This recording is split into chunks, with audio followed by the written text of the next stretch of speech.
नमस्कार दोस्तों, आज के हमारे इस वीडियो में हम आपके लिए कामदा एकादशी की व्रत कथा लेकर आए हैं। एक समय की बात है, भगवान श्री कृष्ण और युधिष्ठिर महाराज के बीच संवाद हो रहा था।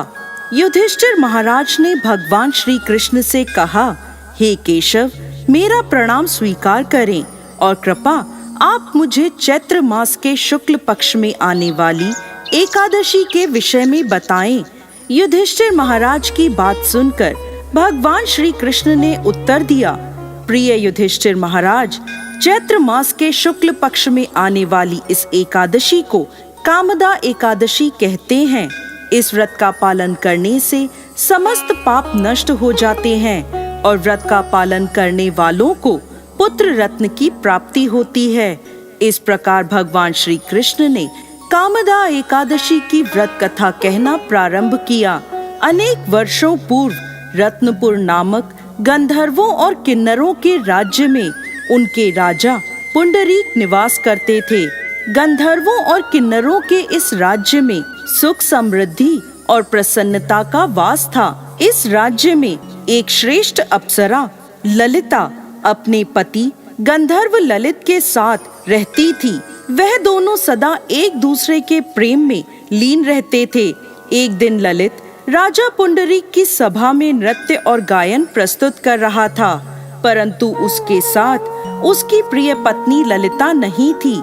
नाचते और गाते समय उसे ललिता की याद आ गई और उसके पैरों की गति धीमी हो गई। उसकी जीभ लड़खड़ाने लगी। तब सभा में उपस्थित नागराजों में श्रेष्ठ करकोटक नाम के एक नाग को ललित के मन का संताप ज्ञात हो गया। उसने राजा पुंडरीक को ललित के पैरों की गति रुकने एवं गायन में गलती होने की बात बता दी। करकोटक की बात सुनकर राजा पुंडरीक को गुस्सा आ गया और गुस्से में भरकर उन्होंने ललित को श्राप दे दिया, हे मूर्ख, तू मेरे सामने गायन प्रस्तुत करते हुए अपनी पत्नी को याद कर रहा है। मैं तुम्हें नरभक्षी राक्षस बनने का श्राप देता हूँ। महाराज पुंडरीक के इतना कहते ही वह गंधर्व विशालकाय राक्षस बन गया। उसका भयंकर मुख, विकराल आंखें, जिन्हें देखने मात्र से भय उत्पन्न हो जाता था, ऐसा राक्षस होकर वह अपने कर्मों का फल भुगतने लगा। जब उसकी प्यारी पत्नी ललिता को इस बात का पता चला तो वो बहुत दुखी हुई। ललिता अपने पति के विकराल आकृति देखकर मन ही मन सोचने लगी, क्या करूं, कहाँ जाऊं? मेरा पति बहुत कष्ट भुगत रहा है। वह रोती हुई जंगलों में अपने पति के पीछे पीछे घूमने लगी। जंगलों में घूमते घूमते उसे एक सुंदर आश्रम दिखाई दिया, जहाँ एक शांत मुनि बैठे हुए थे।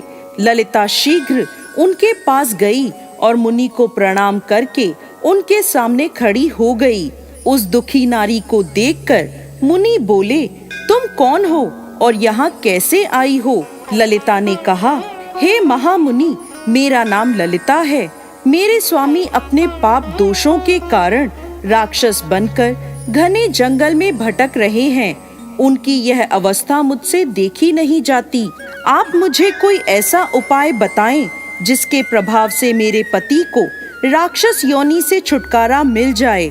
मुनिवर बोले, हे पुत्री, इस समय चैत्र मास के शुक्ल पक्ष की कामदा नामक एकादशी है, जो सभी पापों को हरने वाली है और अति उत्तम है। तुम कामदा एकादशी का विधि पूर्वक व्रत करो और व्रत का पुण्य अपने स्वामी को प्रदान करो। पुण्य देने पर क्षण भर में ही उसके सारे दोष दूर हो जाएंगे। मुनि के यह वचन सुनकर ललिता ने कामदा एकादशी का विधिवत व्रत और पूजन किया।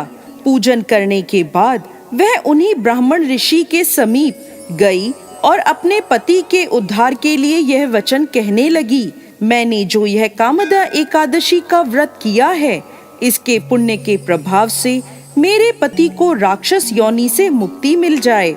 ललिता के इतना कहते ही क्षण भर में ललित का पाप दूर हो गया और उसने पुनः अपने दिव्य देह को धारण कर लिया।